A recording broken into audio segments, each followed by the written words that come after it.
feelers, thinkers, helpers, doers at the highest level, and leaders.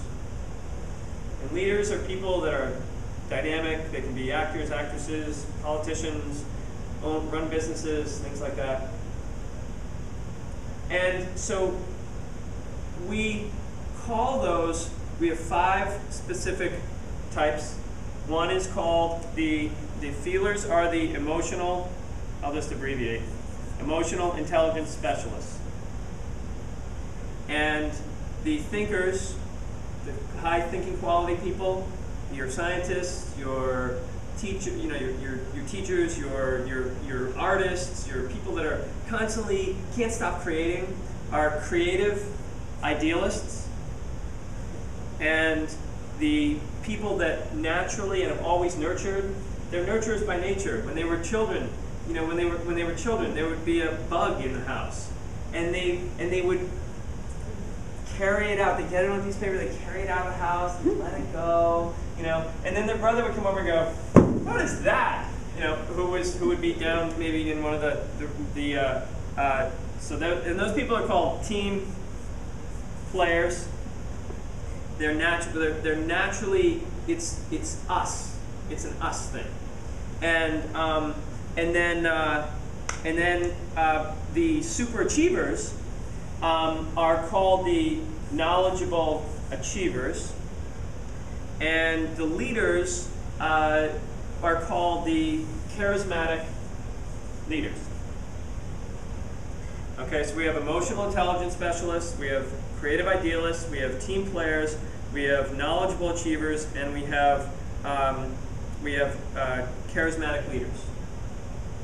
Okay, now you are going to have one of those that has been your guiding principle in your life. Okay, and we will help you see how it works for you.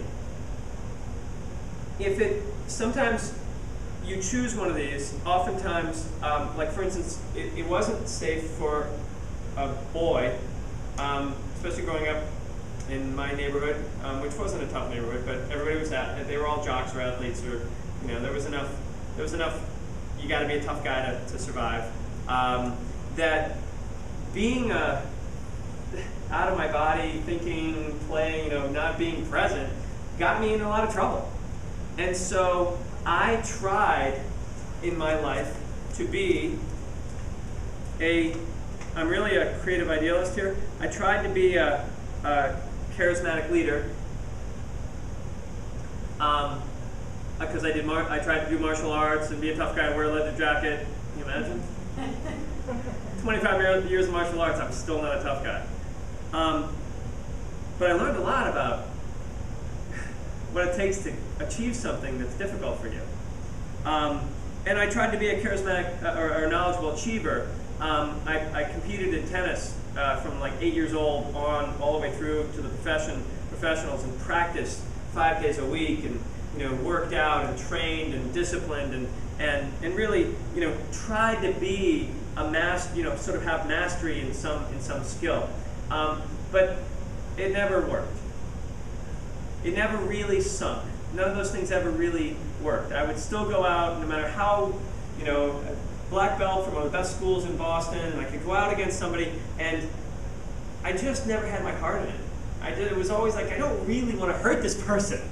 And I couldn't figure out why. I was like, they're trying to hurt me, and I just couldn't figure out why I didn't want to hurt that person. And but it took me probably 15 years to figure out that I really wasn't doing it for the fighting. I was doing it for the discipline. Did you get locked out? I'm sorry. No. I had other okay. All right. So there's a couple of things that go on with this profile, and we'll be working with you on in the program. Sometimes you may be trying to be somebody that you aren't, and we'll help you to rediscover the part of you that you truly are. And other times you may be in that domain. For instance, my creative idealist. The shadow side of that is the thinker. literally the space shot. Not here, not ever getting done. Always disarray. Always doing this, doing that. I got this going over here, and it's almost done. Out. Let me finish this over here. And then you're like, well, what do you get done today? And you're like, a lot. Nothing.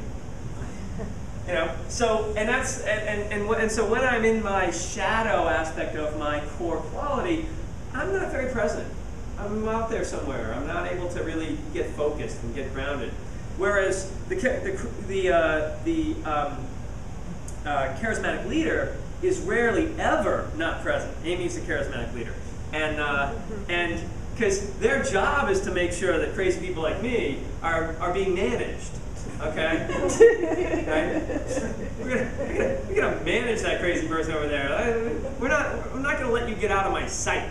And because their job is to herd and to control and to manage situations. They get in leadership positions that tell people like me what to do. Now, I have a charismatic leader as my secondary. That's how I teach and how I joke around, and that's a very strong quality within me.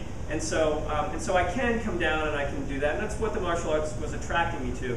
But it wasn't my core. My core is just this very light, playful, this stuff. This is my core. Cutting, flying, moving, all that stuff.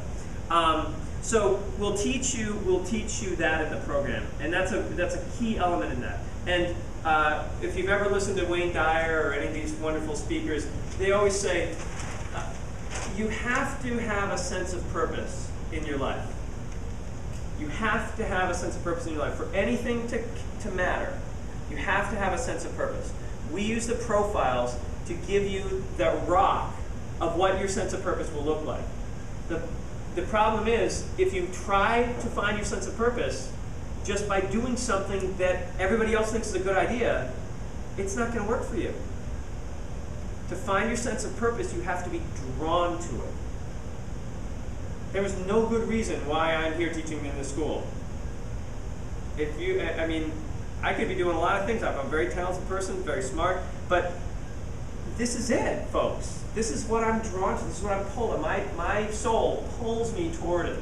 When I feel what's happening inside of me, I get drawn to do this.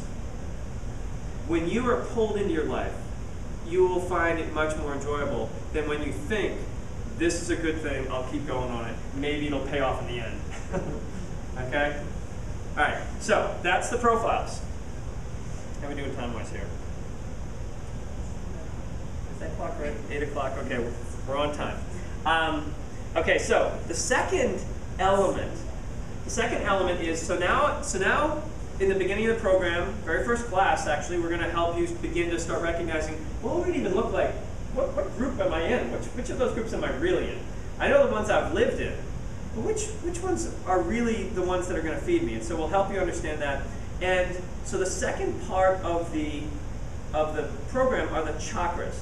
Now chakras are, as most people have learned, if you've taken a chakra class with Lisa, Lisa teaches this method. But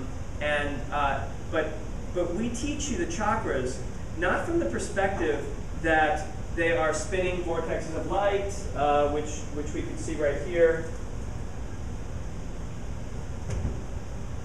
Each of these colored discs represent a chakra.